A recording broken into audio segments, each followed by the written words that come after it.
First off, I want to give my thanks to the B1 Brigade and to the new people who have found their way to this YouTube channel. The views, of course, have spiked the last few days because you've had a white media bootlick who got called out, and the family has stepped up in a big way, and you got to make sure you keep doing so. Now, if you appreciate the truth that you have found here, well, you certainly don't want to lose it, so make sure that you subscribe to this channel. And even if you're someone who thinks that you've already subscribed, make sure that you're still subscribed. YouTube has been spontaneously unsubscribing people from my channel at a fast clip.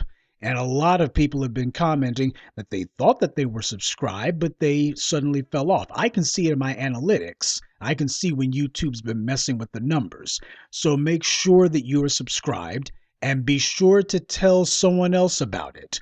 The truth cannot just be the truth. It must also be told, and it falls to you to do your part to tell it. Now, that said, white supremacy just does not believe in taking any L's. Did anyone catch that whole I stand with Gayle nonsense that was going on for a hot minute on Twitter? You can tell this is one of the cases of the white media showing professional courtesy to another white media outlet. Twitter decided we'll go ahead and throw that stuff up there, see if we can make it into a thing. Spoiler, they didn't. But it did give the white media something that it desperately needed. A headline where they could say there's this hashtag that was trending for all of 2 seconds on Twitter. By the way, you better put out an APB for it. You can't find it now. That lets you know how organic that whole I stand with Gayle crap was. Kind of reminds me of what the white media was saying about Donald Trump and that whole Ukrainian so-called scandal. What was it that Trump wanted? He didn't think that the Ukrainians were actually going to bring charges against Joe the bigot Biden's son. But what he wanted was the headline that they were investigating him. It was the headline he wanted. Well, you got the white media doing the same thing. They didn't actually believe that anyone stands with Gayle. They know that the whole doggone world's against this heifer, and with good reason. But what they wanted, what they desperately needed, was the headline that it's out there, and hopefully would catch on. It didn't. But the white media is, and all of their suck-ups and hangers-on and such, they're trying to circle the wagons. They see themselves as being a little fraternity, and one of the members of the fraternity got their butts in a jam, and they're going to stand with each other even if they all go down with the ship. Now, the first example of this pathetic would-be counter-narrative that the white media is trying to mount, of course, comes from a lifelong fool, Ta-Nahesi Coates. And notice the subtle verbal sleight of hand that the griot tries. Yeah, you can tell that Byron Allen's hard at work with the propaganda. You got the griot's headline here saying that Ta-Nahesi Coates addresses men too weak to blah, blah, blah. That's not what he said. He didn't address men. He specifically addressed black men. He singled out black men. He didn't say men in general. He said black men repeatedly through his little Instagram screed. He decided that he was going to post on his Instagram page what he thought about black men, because after all, as far as he's concerned, as we saw with that whole reparations fraud that he took part in last year, it ain't just cheerleading against reparations he can be counted on. This guy has a real problem with black men. Kind of reminds you of Mark Lamont, you big dummy Hill, and Michael Eric Dummy. These guys, they got a real problem with black men. And in the case of Ta-Nahesi Coates, I guess the problem with him is that he figures that he missed out on the whole sticking up for Allison Morris thing. I guess he figures that Lamont, you big dummy Hill, beat him to it. So he might as well go ahead and take shots at black men by alternative means. This is his consolation prize. And he sure went for it. One of the things that this goofball wrote is, "It is perhaps naive to expect black men to be better. Oppression is always demeaning and rarely ennobling." Well, he ought to know. He's been one of the main people helping white supremacy to try to keep us in a depressed state. But for him to sit there and say that it is naive to expect black men to be better, man, Shea Butter Twitter must have given him the talking points. This guy just shows complete and thorough condescension and disdain, just utter contempt for black men. And for what? because you have black men who are showing proper outrage at the fact that you have a media prostitute with a press pass who decided that in the hour of a family's grief that she was going to try to get attention off of her white media paymasters, which is what Gayle Skank was doing. She was trying to figure out, how do we use this moment and milk it for the sake of pushing that lie? Oh, this black man's died and people are actually showing him respect? Well, we can't have that.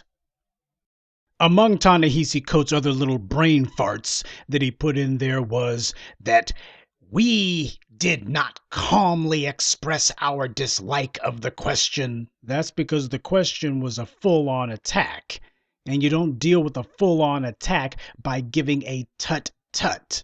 Besides, Malcolm X once quoted Barry Goldwater, and the Barry Goldwater quote, the only one that he gave from Barry Goldwater that he liked was, "Extremism in the defense of liberty is no vice, and moderation in the pursuit of justice is no virtue."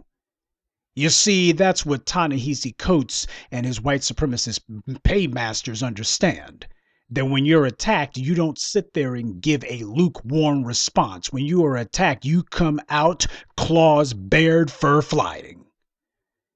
And then the scumbag follows up with, "We were too weak for that." First of all, Ta-Nahesi Coates, you don't get to speak for me. You seen the stupid post he tries to speak for all black men. "I say this as a black writer. I say this as a black man. It is perhaps naive to expect black men to be better." See, he's appointing himself the official spokesman of black men, and yet no other black man would be dumb enough to do that.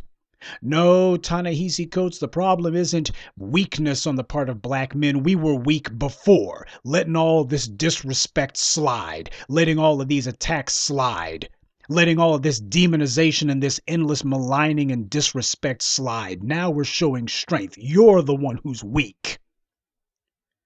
Gayle Skank is the one who's weak. It takes no courage and no strength to attack a dead man. You don't need to be strong to attack a dead man who's not there to defend himself. That explains why Gayle Skank and the white media did it. You're the one who's weak, because you're not taking the position of courage. It takes courage to stand up for a man who's being demonized. It takes courage to stand up for a man who the white media is going in on and has conditioned the public for 500 years that when a black man's attacked, you don't ever speak in his defense. It takes courage to stand up for black manhood. But you don't have any black manhood. That's why you ain't standing for it, because you're weak. It takes no courage to take the side of the dominant society. It takes no courage to take the side of white supremacy. It requires absolutely no courage and no brains to be a spokesperson for white supremacy. It takes courage to take the side of black people, because black people cannot incentivize your support. Black people cannot reward you for your support. And there's absolutely no punishment for defying black people up until now. White supremacy can reward you richly, as they've done for Ta-Nahesi Choke. They reward him richly for sucking their boots. They reward him richly for being their little spokespoodle. That's why he does it. It's a no-brainer for him, and that's the reason why he made the decision, because it required no brains and required no courage to be a mindless mouthpiece for white supremacy. That requires no courage. That's Ta-Nahesi Choke speed, because he's weak. And these other clowns who are out here talking all tough when they ain't going to bust a grape like Susan Rice, that's easy. They're weak. They think to themselves that, oh, I've got my government friends and such. Yeah, you think you can lean on white supremacy because white supremacy's got the power in this society. You're taking the side of white supremacy, and that requires no strength. It requires no principles. It requires no morality. It requires no strength of character. Weak people take the side of white supremacy. Strong people take the side of the underdog, of the underclass.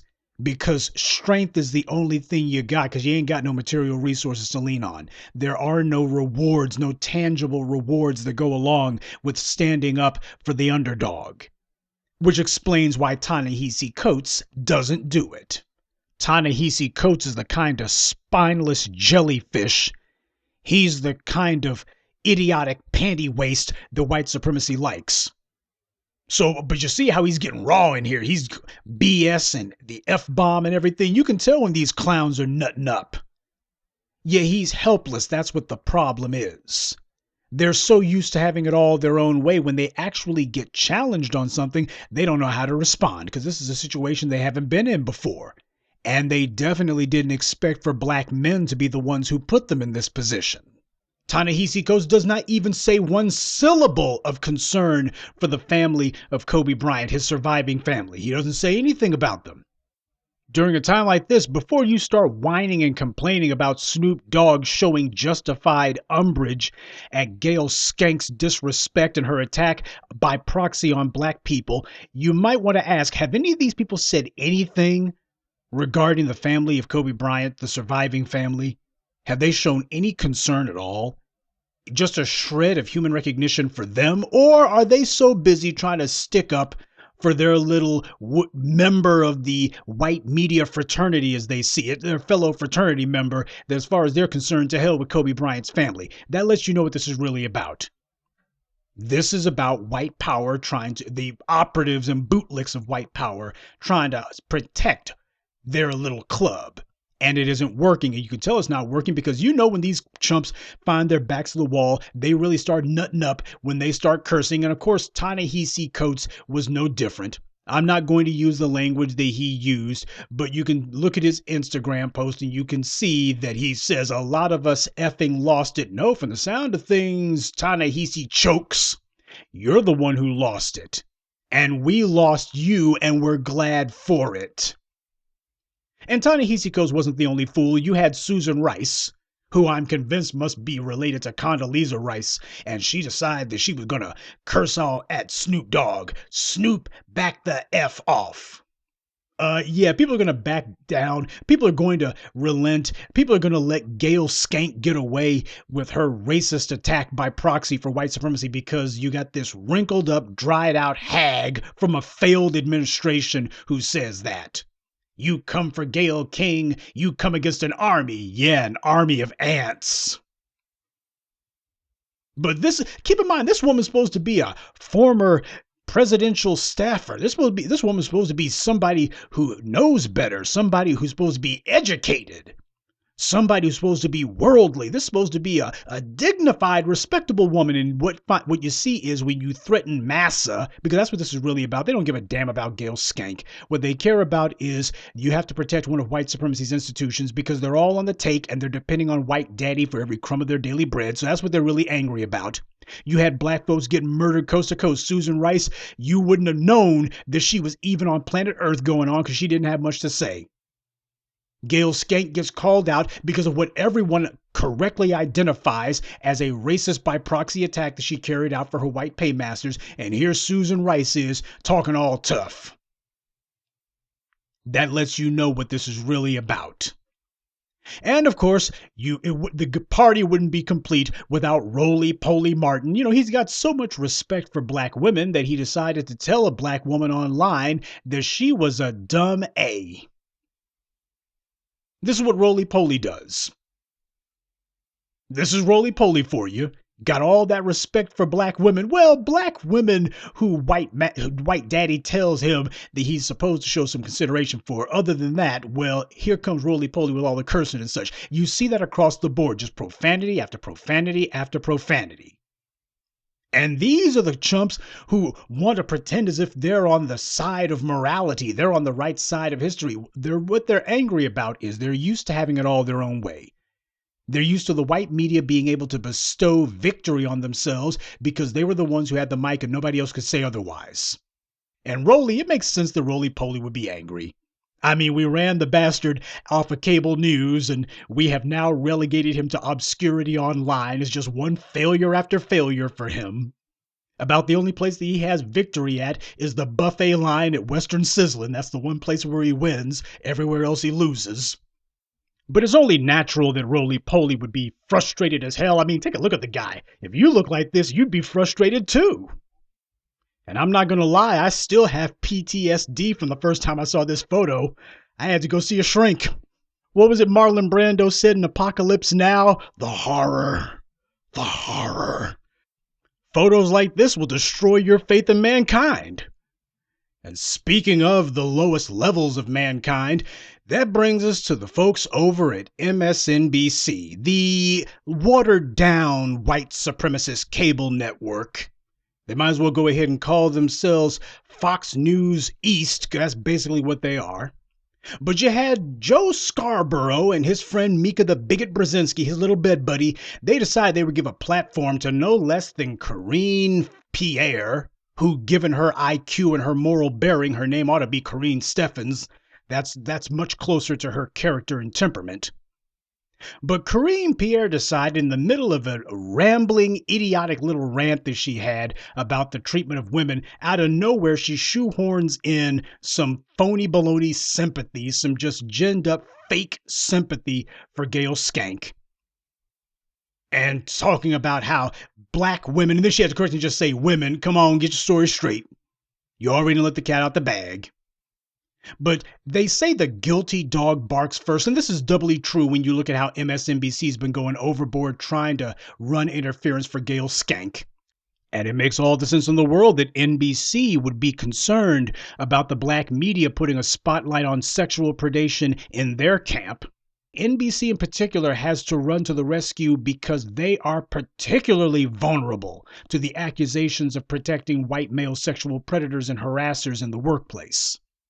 Matt Lauer has been proven to have violated women. That is not any sort of hypothesis. That's not guessing. He's admitted that he did it. He tries to claim it's consensual. Someone should tell him there's no such thing as consensual sexual assault. But Matt Lauer, the golden boy of NBC mornings, and it turns out that he's the biggest sexual predator on TV in the morning.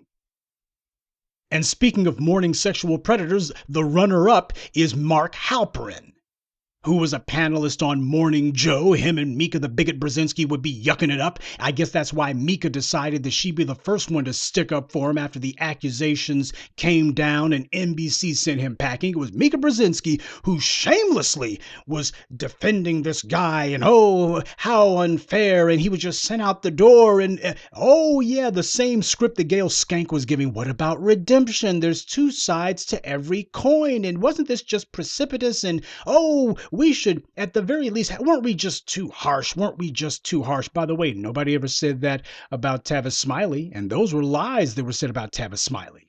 And of course, all the females at NBC came out en masse to circle the wagons for Tom Brokaw after he was accused. And by the way, the white media hasn't mentioned that since.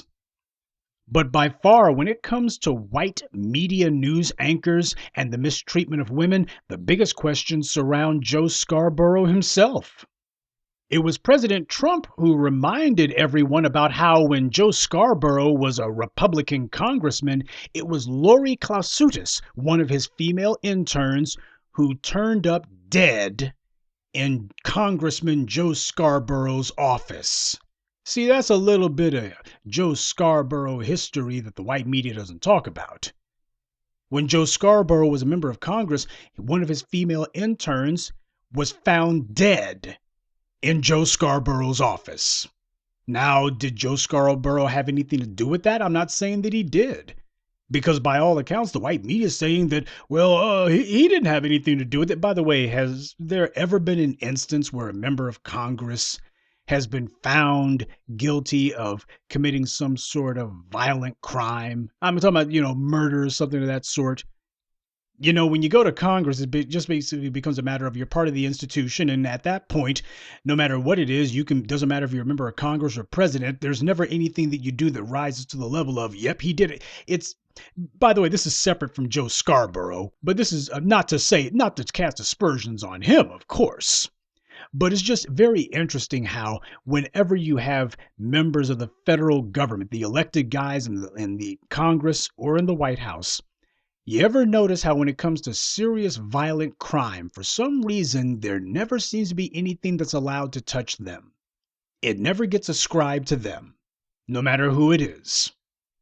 And Joe Scarborough, to the best of my knowledge, he has not mentioned Lori Klausutis' name that I can think of, probably only about once or twice, and that was to give his standard stock denials, and that's fine.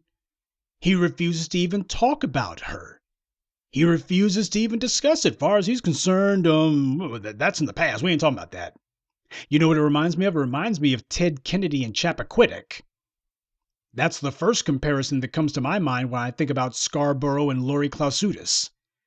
You had Ted Kennedy. He was in the Senate at the time, I believe.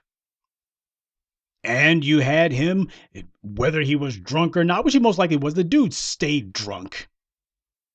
The car winds up in the drink.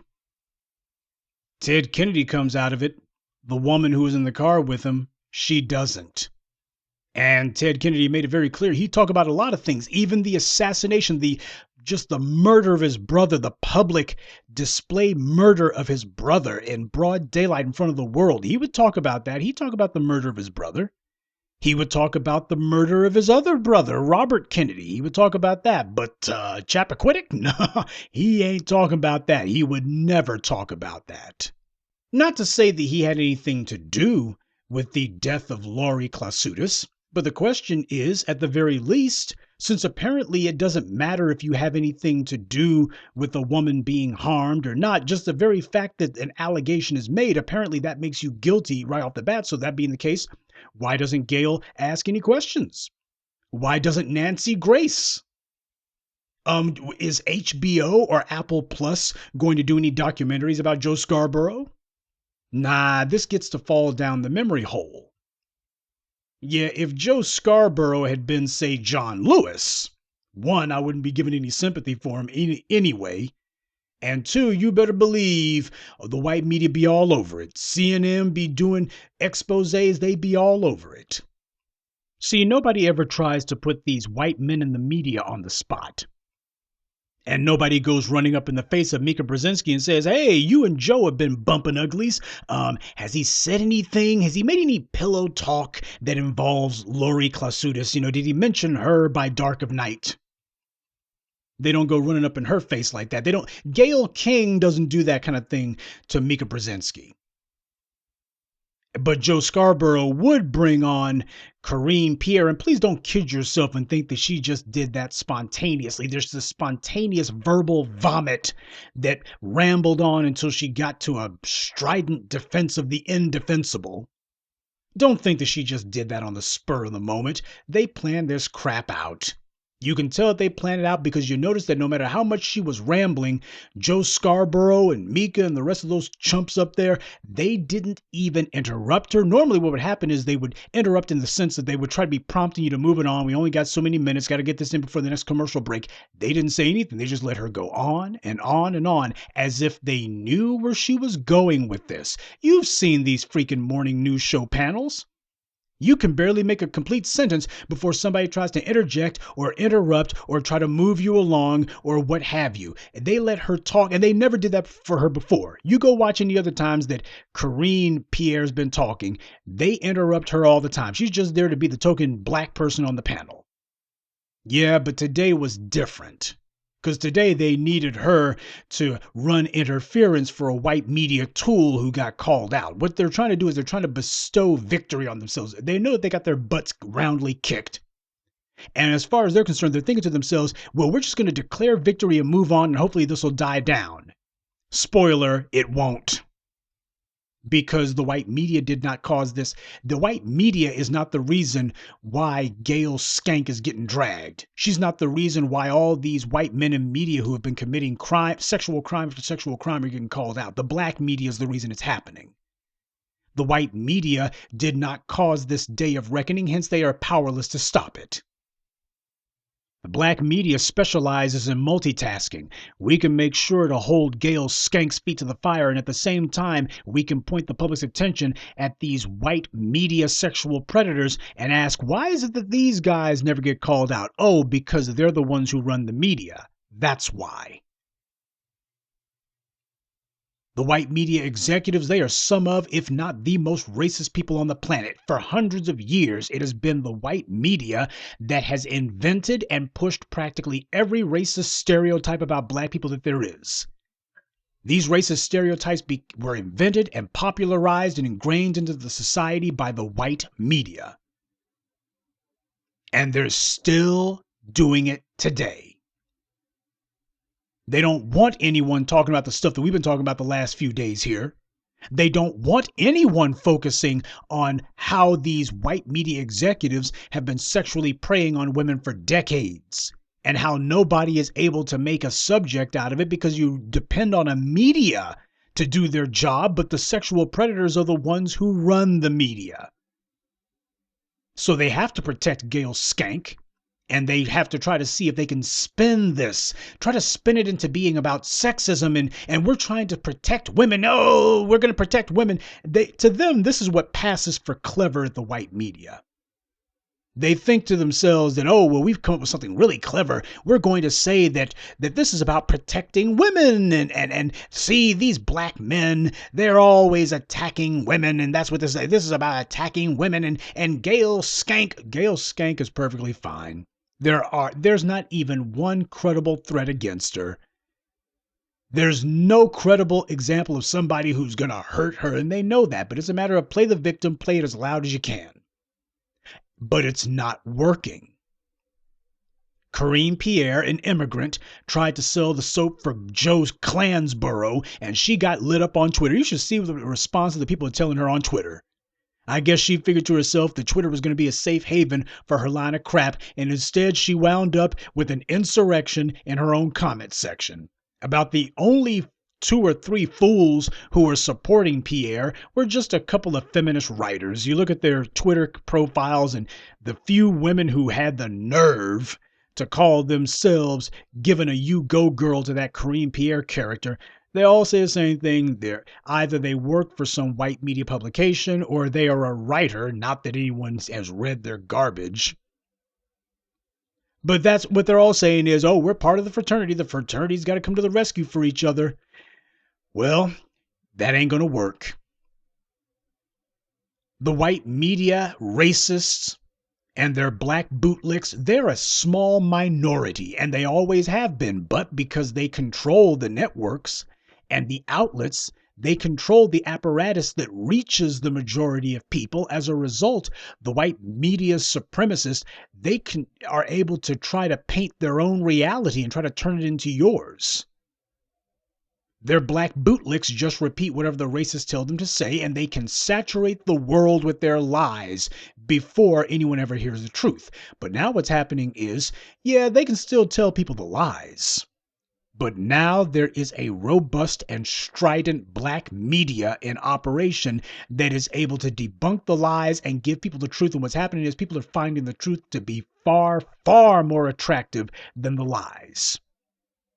The white media's got hundreds of millions of dollars in their war chest, and they're getting whipped by a handful of people online. That's the reason why they're cursing, and that's the reason why they're mad as hell.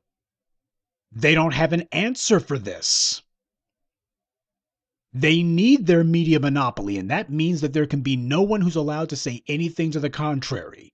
This is how they can report their fringe lunacy as if it's mainstream and try to portray and pervert the image of the black media, to pervert the image of the mainstream as being the fringe. If you don't believe what it is that white supremacy tells you, well, that puts you on the outside. You're some sort of kook. You're some sort of weirdo.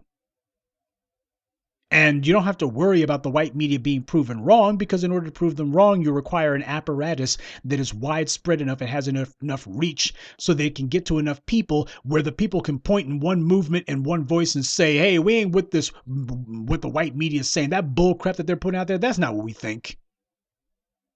The only advantage the white media has right now at this point is familiarity. Everything that they have is based on that. People don't trust the white media, but they have known the white media for so long, they go to them because human beings are creatures of habit. Well, the black media is breaking that particular habit. We're breaking the people of the bad habit of going to the white media for their news and views. When it comes to the information of the day, you need to be getting it from the black media. And when it comes to having someone make sense of the world and put things into context, you know you can trust the black media because we've proven ourselves to be trustworthy. Not only do we get the information right in the present, but we also accurately tell you what's coming down the pike years before it occurs. Try getting the white media to do that. Yeah, MSNBC and the Griot, the usual suspects, they're totally out of touch with the public. And up until now, they haven't been made to pay a price for that. They could be completely and thoroughly wrong, and it didn't matter because there was not a substantive counter media pushing a counter narrative and aggregating the people and making it where the white media has to pay a price for their lies. Up until now, that circumstance hasn't existed, but now it does. And they see that attacking Snoop Dogg is in fact attacking the public. You can hear the desperation. You can hear the pathetic pleas for mercy in their idiotic writings. They're sitting here lashing out, cursing at people, and not caring how it makes them look. As far as they're concerned, we've already lost the public. The public doesn't care about us anyway. They don't have any respect for us, so it doesn't matter at this point. But they can't really afford to keep talking about this, which is what they really fear. What they're trying to do is they're trying to short circuit and shut down the conversation. They're hoping that they can get in the last word if they have this media flurry. I stand with Gayle, even though no one else does. And all of this garbage that they're doing, they're trying to kick up all this dust. In their minds, what they're doing is they're getting the last word. At least that's the media narrative that they're trying to invent. That they got in the last word. But they can't afford to keep this up for long. They cannot afford to. They want to throw a rock and hide their hands. They want to throw up some lying headlines, declare victory, and then slither out the door without ever actually having engaged on the issue. Well, they don't get to make that call. This particular conversation isn't over until the black media says it's over. And by the way, don't look for the folks over at MSNBC and the rest of the white media to ever impugn their own influence.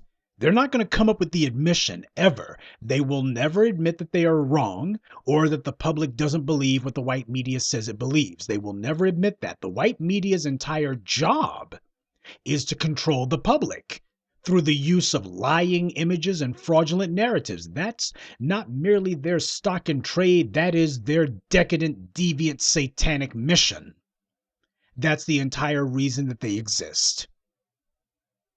They're not about to tell the white establishment powers they work for that they've failed. They're not about to invalidate their very existence. That they will not do. After all, influence, that is the entire reason that the white media exists. It's their brand, that they are legitimate because they're trusted. People believe what they say because the public knows that they're right. Well, the problem with that is that MSNBC and Ta-Nahesi Chokes and Susan Rice and the rest of the fakers, frauds, and phonies who are carrying water for white supremacy, they're the last ones to realize that they're irrelevant. Oh, they're talking, but nobody's listening anymore. No matter how many self-aggrandizing titles that they try to come up with, no matter how many self-aggrandizing slogans they try to heap on themselves. We're the most trusted name in news. More people get their news from white supremacist network blah blah blah than any other source. These accolades, by the way, never come from the viewing public. This is the white media heaping praise upon itself. They're bestowing legitimacy upon themselves and the lies that they tell, or at least that's the idea. The idea is they're legitimizing themselves. They are self-reinforcing and self-justifying. The reason that we tell these lies is because you, the viewing public, believe it. And the reason that you believe it is because we are the ones telling these lies. Why, if somebody else was telling these lies, you'd never buy it. At least that's the media bubble that the white media created for themselves. And we have burst it. They're carrying out a mutual protection racket, and we're exposing the racket, and we're exposing the racketeers. They're beating the drum hard as possible against black men, and they're hoping that if they can just make enough noise, no one will talk about the fact that the white men who are yelling the loudest are in fact the ones doing all this violence against women. That's what they're hoping to cover up. It's a media smoke screen, but what's happened is the black media has blown the smoke screen away, And we can see all the bad actors and their dirty dealings.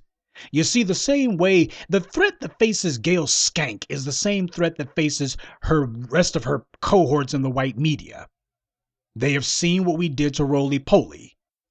The name of the game is perception. That's the reason why the white media spends so much time heaping praise on itself. They're trying to manufacture the perception that they are legitimate, the perception that they are trustworthy.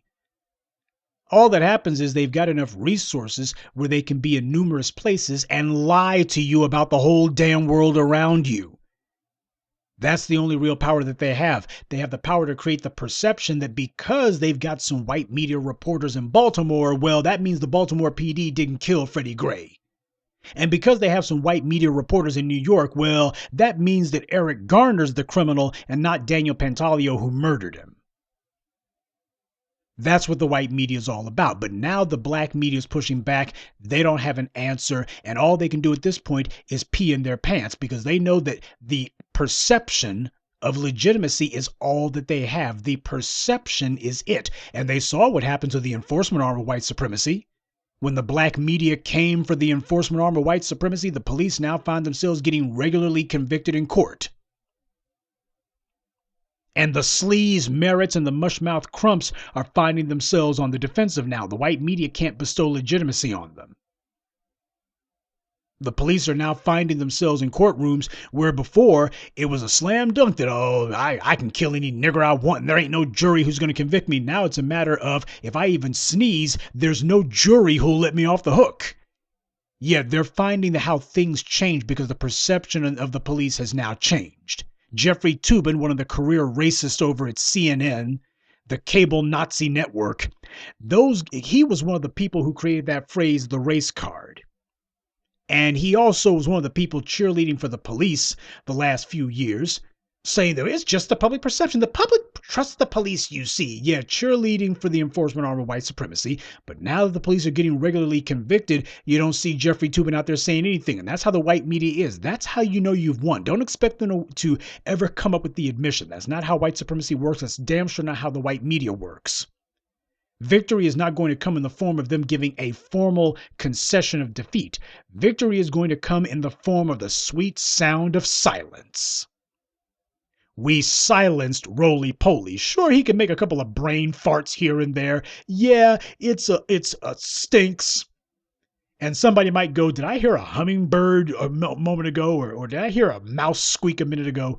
That might be what it is. But the thing is, you ain't going to be having this guy out here deciding that he's going to be spreading his garbage far and wide. And everyone's going to be hearing and go, do you see the stupidity that Rolly said today? That's not how you defeat Rolly. You defeat that clown by silencing him. And you silence him by making sure that you break down this perception that this guy is legitimate. You expose them. And that's what we've done. And now the rest of the white media is looking and going, man, this black media is just picking us off. They're picking us off one by one. They're delegitimizing us one by one. And if you delegitimize the white media's propaganda arm, if you make it where the primary mouthpiece of white establishment power is delegitimized, then you have effectively silenced white supremacy. And what that means is the black media has the mic. We get the media monopoly. They're trying to hold that at bay. They're trying to forestall the day when we go ahead and break their jaw and leave them just quiet. They're hoping to themselves that they can hold off that day, but they will not. Anytime some fool calls themselves trying to hide behind the lie that this is about protecting women, you make sure you mention that not one of them has even said one syllable about Kobe Bryant's wife or about Kobe Bryant's dead daughter or about his surviving daughters. Those are women who they just don't give a damn about. They're not concerned about protecting them. Oh, Gayle Skank is so concerned about what people say. Gee, was she concerned about the family of Kobe Bryant? About how those women feel about what it is that she was saying? Does she care about that? Nope. This is about getting people to be completely and thoroughly as dismissive of black folks' concerns and of black people's well-being as the white media is. That's what was supposed to happen here. We can dance on the grave of black people, and if anyone says we're wrong, why, we'll turn the public against you. They'll tell you that you're the one who... Why, we have the right to ask racist questions. Tough questions. The media is doing its job. We're supposed to ask the tough questions. That's a lie, and they know that it's a lie. You have never seen the white media rush up into the face of any white celebrity's family or friends right after that person was killed and start asking about any questions regarding any criminal allegations against them. They've never done this to a white celebrity. A white celebrity dies, and it's all about whether they were a musician, whether they were an actor, or what have you. But it doesn't matter what it was. They don't ask any questions, especially not of their friends and family. They don't go up to anyone who knew them and try to figure out, how do I shoehorn in some sort of question about long dead accusations against them? I already showed you what the white media said about David Bowie. They said, you're not supposed to be making monsters out of our heroes. So the white media knows that they're lying. They never do this with any white celebrity's family or friends. After a white celebrity dies, they don't do this crap. So when they try to claim we're just doing our jobs, yeah, your job is clearly defaming black people, because you damn sure don't do this with the white ones. These questions may be racially biased. They may be uncomfortable, but that's part of the media's job, to ask the questions that white supremacy, to ask the questions that people may feel some kind of way about. Well, great. In that case, then let's ask some questions about Joe Scarborough and Lori Klasutis. Let's go ahead and ask those questions. Oh, well, that question, that's already been settled. Yeah, that's the same standard template that they use. Well, the thing is, let's go over it again. That's what I'd like to do. Let's go over it again. I'd like to ask Joe Scarborough, does he feel any guilt about the death of Lori Klasutis? Does he feel responsible for it? Does he feel sorry for her? If she died of a heart attack, as people are trying to say, a young woman who dies of a heart attack, then does he feel that perhaps maybe there was something he could have done that would have made it where she hadn't been perhaps in a situation where her health wouldn't have held up? Is there anything that he feels that he could have done? In other words, give him the Nate Parker treatment. Well, I didn't have anything to do with her death. Well, do you feel guilty about it? I just said I didn't have anything to do with it. The coroner says she died of a heart attack. Do you feel sorry about it? Do you feel any guilt?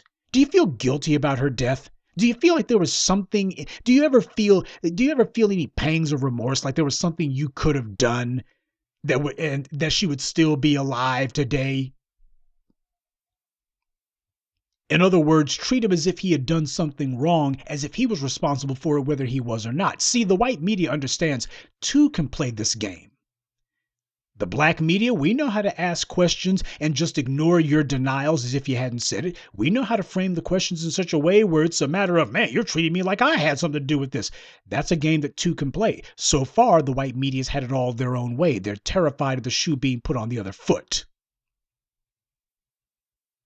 And no, it is absolutely no coincidence that you got these black bootlicks who the white media's put up to this: Susan Rice, Ta-Nahesi Coates, Kareem Pierre, Roly Poly. Of course these clowns are going to be out here.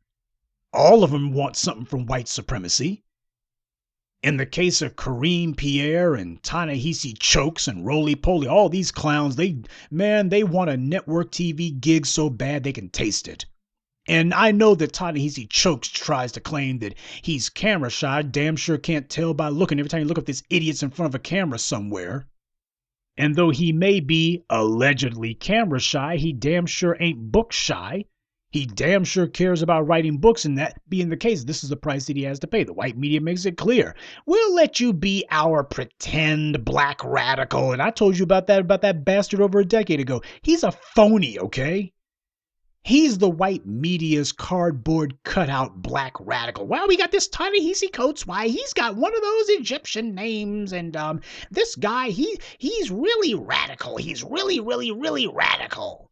If Ta-Nahesi Coates was so damn radical, the white media wouldn't have him on. Understand that. You know who the real radicals are, because the white media, they're terrified of him. They're not scared of Ta-Nahesi Coates. He's their pet. What's going on right now is the white media is attempting to change the headline. They can't say that Gayle Skank was wrong. They can't admit that the public reviles her and hates her because what she did was reprehensible. They were the ones who sent her out to do the dirty work. So instead, the white media is desperately trying to manufacture a new headline. I stand with Gayle. And this is about the treatment of black women. Well, this is about the treatment of women in general. Oh, think about the ovaries. That seems to be the line of crap that they're peddling. Yeah, they give a damn about women, just not Kobe Bryant's dead daughter and not his surviving daughters and not his wife. Those women they don't care about. And trying to do what Oprah Winfrey did, doubling down on stupid, we're going to take the same vocabulary that we normally use for white women who are falsely accusing a black man of something, and we're going to try to apply it to Gayle Skank and see if it sticks, see if it works. We're going to use the dog whistle language, and we're going to see if the public has the Pavlovian response. Yeah, we're going to talk about Gayle Skank. The people criticizing her, we're going to talk about them in the same terms that we talk about black men who have been gunned down by the police. We're going to try to turn it on them, and we're going to see if it works. It didn't. But you notice how the white media flipped it like that. Notice how they've never, ever used this vocabulary when talking about Sandra Bland. They didn't talk about Sandra Bland as being a damsel in distress needing to be saved from the thugs in the Texas police. They don't talk about Charlena Lyles needing to be protected from the thugs in the Seattle PD. Yeah, if it's a black person who's dead, whether it's Rekia Boyd, Renisha McBride, or any other black woman, they don't use the language of she's the damsel in distress. They don't talk about her the same way that they talk about a white woman. They know the dog whistle language is a matter of we need the stuff to be racially codified, so we only bring out those phrases, we only bring out that rhetoric when we're talking about a white woman. As for these black women, well, were they on drugs? Were they drunk? Criminal record? What were they doing there that time of night? Why were they out in broad daylight at high noon at the grocery store? Yeah, the dog whistle language that they're using to try to run interference for Gayle Skank, that language is meant to appeal to the rank and file white supremacist on the street, and it's also meant to apply to the shea butter bootlick feminists. That's who it's meant to apply to. That's who it's meant to appeal to. That's who it's meant to get the attention of. That's who it's meant to galvanize. And as you see, this kook fringe that the white media's tried to put together, they've called themselves letting their Twitter fingers run wild, and well, it didn't amount to much. So while I am amused in a macabre kind of way that the white media is twisting itself in knots and they're helpless and hopeless and now they're cursing and nutting up because I understand when the white media is on the defensive. I understand when their backs are to the wall. I also understand when they realize they've lost this round. I recognize all the stages of white supremacy's twisted mental state.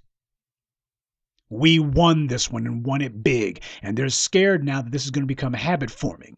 They're scared now that if we can show that we can delegitimize one of their tools and do it in a single instant, and that we can put the heat on the men who run the white media, this is an existential crisis that the white media is being confronted with.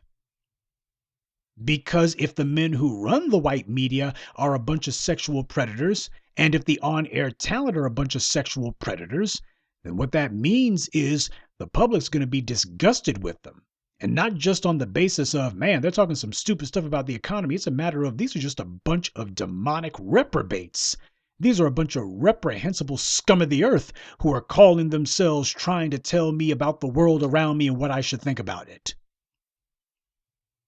The white media requires the false perception of legitimacy, and we are threatening that. And before long, we ain't going to be just threatening it, we're going to destroy it. Now, that brings me to one final note that I would be remiss if I didn't bring this up. Family, did Cynthia Revo get that Oscar? I know this is kind of off topic, but I gotta ask. Did Cynthia Revo get her Oscar? Now, as you know, I really don't follow the white media's self-congratulatory parties, which is all these award ceremonies are, is the white media throwing a party for itself. Giving itself an award for what I don't know, maybe for being so effective at deceiving people. at getting people to focus on flimsy little made up stories on a screen instead of the horror stories of their real lives. But looking at Cynthia or Revo, I don't see Shea Butter Twitter saying anything. And I don't see Agent Duvernay crowing and bragging and beating her chest like Tarzan. Yeah, Shea Butter Twitter isn't saying anything about Cynthia or Revo. And their silence speaks volumes. That's how you know the bastards are defeated. I'm trying to teach you how to understand when you're winning the fight. We ain't got to be sitting here doing an endless tongue wrestling contest with these clowns. When we've won, what you will hear is the sweet sound of silence. Yeah, they're not out here talking about Cynthia or Revo is the second coming of Angela Bassett. And they're not, the white media is slowly but surely realizing, whoops, we backed another wrong horse. The black media broke another tool. Cynthia Revo was nominated for not one but 2 Oscars, and the nominations are going to have to be her consolation prize. We nominated you for 2 categories that you didn't deserve and didn't give you an award for either one of them, so sit down, shut up. And by the way, have you noticed how the clowns who before were talking about how unfair it was that Cynthia Revo didn't get a BAFTA award, or that the people who were phony outraging before, notice how those good white liberals ain't saying nothing this time? They're running game, and Cynthia Revo, she's not outraged about it either. Oh, she got passed over for a BAFTA, and she was pretending as if her lip was all poked out and she was all indignant. Yeah, now you got snubbed not once but twice, and on the biggest stage there is, and notice how she ain't saying anything. Yeah, she ain't biting the hand that feeds her. This dog is not about to call herself barking at massa. That she isn't going to do. Well, so much for her trying to call attention to the black actors who don't get recognized at the Academy Awards. So much for bringing attention to the meritorious artistic contributions of black thespians. Yes, so much for the con of Cynthia Erivo. And so much for the white media's ability to be able to invent something out of a nothing. Yeah, they went above and beyond the call of racism on this one to try to big her up and try to make her into a thing. But as we keep telling you, the white media will only promote one of their tools to the extent that they think the tool is effective. If the tool shows that it cannot deceive us, that tool is worthless. Time to throw it away. When the black community goes ham on some bootlick, the white media starts looking for the nearest trash can to dump them in. So the white media showed Revo their behinds in Britain and last night. This is how they show a tool that they're on the outs. And what of the Cynthia Erivo fan club? Where's Team Erivo now? Where were all those fools who were talking about how Cynthia Erivo's the next big thing and all? It's just a bunch of angry sexists who can't deal with change, and they're xenophobes and they're anti-immigrant and they're anti-this and blah, blah, blah, blah, blah, blah, blah, blah. Where are they at now? I want to hear their mouths now. They were just so sure the fix was in. Because let's be honest, black folks know damn, especially these black bootlicks, the Boule Brigade, they know damn well when they feel that white masses giving them the wink and the nod and you're our chosen nigger and we're gonna go ahead and throw you some crumbs. And yeah, some of these black folks out here, these field Negroes, they're going to be upset to see that massa is putting you on, but don't worry about it. They're not going to be able to touch you. You're on the good side of established white power, and that being the case, we got you. Yeah, Negroes know when white supremacy is telling them that we're going to put you on the team. Negroes know when that's happening. And as far as they're concerned, yeah, white supremacy rigs the game 5 ways from Sunday, and now they gonna be rigging it for me. And that's what they think is gonna happen. Yeah, that's what the Shea Butter crowd was about. They were just so confident that Revo had the inside track because white supremacy was making it clear, yeah, they thought that they could thumb their noses at us and that white supremacy was going to validate that. That's what they were hoping for. White supremacy was going to credentialize this fool and bestow some awards on her, only that didn't happen. And the reason that it didn't happen is for the same reason that Gayle Skank is now wondering how long before Massa goes ahead and says, you know what, that we spent 11 million too much on you this year. So take a bow, family. When you got all these fools out here hooping and hollering and lashing out and cursing and carrying on, that's how you know we hurt them. And that's how you also know they're frustrated and mad because they don't know how to deal with the situation when they are losing and when the public is turned against them, and they don't know how to deal with that.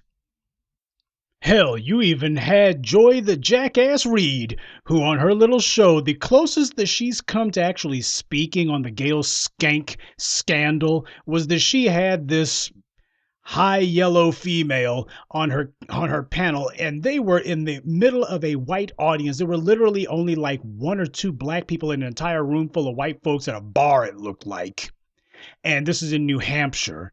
And they decided that they were going to give a 60-second pumping up to Gayle Skank, except Joy Reid didn't say anything. She just said,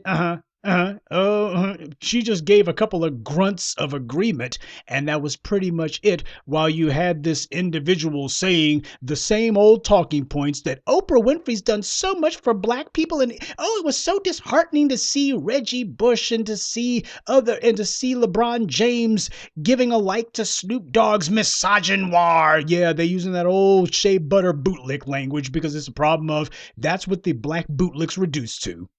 When they're completely and thoroughly ineffective, having no second act, having no brain cells, having no intelligence, the only thing that they can really do is the same thing, just more of it.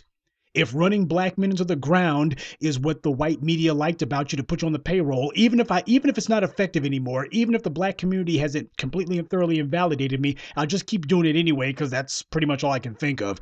But Joy Reid, I was waiting for her to give the old college try to it. The best she would do is to say, well, I was surprised too. You know, Gayle King is an icon. That was it. The most prominent black woman on MSNBC, and that's the most that she could say for Gayle Skank. She didn't do like Kareem Pierre. She didn't launch into a 3-minute long rant. All she could do was that. So it's a matter of, you got Joy Reid. She sees the writing on the wall. She understands that the black media is in control now. And she also understands that, well, she'll let some other fool run their mouth. But the thing about it is, that's not going to let her off the hook. Family, Joy Reid needs to be confronted on this. Make her commit to it. She doesn't get away with going, Gayle Skank is an icon. Yeah, I know she's a shea butter icon. There's a whole bunch of overweight land whales listening to Tom Joyner reruns while they're planning to go on a cruise alone with their girls. Yeah, I'm sure she's an icon to that group. I'm sure that there's a whole bunch of failed wannabe writers for Essence and Ebony and a whole bunch of pathetic also-rans to get a job on the Griot or the Root or the Weed, as I like to call it, who look at Gayle Skank and as far as they're concerned, she's their hero. Why? Well, she's on TV. What's she done? She's on TV. That's all she had to do. Well, for the rest of us who have an IQ higher than our shoe size, we recognize Gayle Skank for what she is, the enemy within, one of white supremacy's bootlicks. And you know what? It makes all the sense in the world that Joy Reid's laying low on this one. She ain't sticking her neck out too far on this one at all. She understands exactly the situation that she's in. She understands exactly the situation that the black media has put her in. We ain't got to go round and round with these fools. All we got to do is keep hammering this message, holding people's feet to the fire, and making sure that everybody understands you're going to be on code. You don't get to have a choice about whether or not you're on code. That's not up for debate. That's not up for discussion. What they're angry about is that the same old business as usual. We're going to trample all over black people, particularly black men, and we're going to dance on the grave of a black man, and we're going to smear him in death, and we're going to use black men as the perpetual whipping boy, and we're just going to run them into the ground. And it's always open season to demonize black men. You can demonize them under any circumstances, especially when they're dead. The very scam and scheme that they were depending on and relying on in order to save themselves, in order to save the next Les Moonves, the next Matt Lauer, the kind of thing that the Joe Scarboroughs depend upon. So we can talk about these black men so we ain't got to talk about him. That game is now becoming a hell of a lot harder, and it is on the verge of becoming impossible. The day that they thought would never come is now here. The former slaves, led by the black men, are winning. We gave the white media a kicking. We gave these bastards the business. And now they're slinking off with their tail between their legs, trying to pathetically tell themselves that they're declaring a moral victory. Notice how they're not saying that the public's with them. Notice how nobody's bringing out any polls. The white media can always be counted on for a poll. They can always be counted on for an opinion poll, can't they? Well, don't they want to give us a quickie poll to tell everybody about how the public's with them and, oh, the public's with us? They think that Gayle King was totally within bounds, and they think that this is nothing but sexism. Where's their quickie poll at now? They don't have one. Oh, but Professor Black Truth's got a poll, all right. On my YouTube channel, under the Community tab, I'm running a poll right now. Over 5,000 people have responded to the poll, and the question, do you think Kobe Bryant's family will sue Gayle King and CBS for having further traumatized them? 86% of respondents said yes, Gayle King should definitely be sued. Now, this is a poll that's open to the public. Anyone and everyone is welcome to chime in. Only about 4% said no, she should be allowed to get away with it. And I worded it that way because I want it to be made clear. If you're saying that no, she shouldn't be sued, what you're saying is she should get away with it. You know she did something wrong. Nobody feels like Gayle Skank did anything right. It's just a matter of, do you think that she should get away with having further traumatized Kobe Bryant's surviving family or not? And there were only 4% were craven enough, and this is completely and thoroughly anonymous. I don't know who these respondents are. And what it shows is, even with complete and thorough anonymity, only about 4% were craven and immoral enough to say, no, she should get away with it. Just 4%. So we don't need the white media bringing us any phony baloney morning consult polls. You got the black media running polls right now, and ours are a hell of a lot more accurate than theirs. What has happened is the white media has been soundly beaten this round. They're humiliated, they're hurting, and they're scared, and they should be. The black media is not merely looking to defeat the white media, we are looking to run them out of business.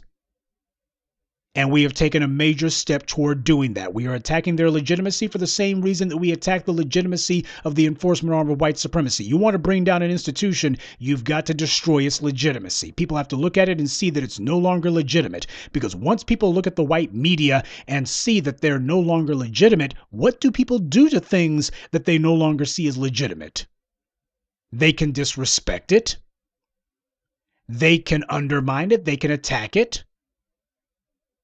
They can even declare that the white media is null and void. That means they've effectively destroyed it. That's what you can do to something that you see is no longer legitimate. You can destroy it. You can say, okay, you're done. You're gone. Banished. Be gone. And all they can do now is try to pathetically make a plea for sympathy. That's what's going on here. Oh, don't you feel sorry for us? Nope. The public's making it clear. Nope, we don't. Don't feel sorry for you at all. Why should we? We're winning.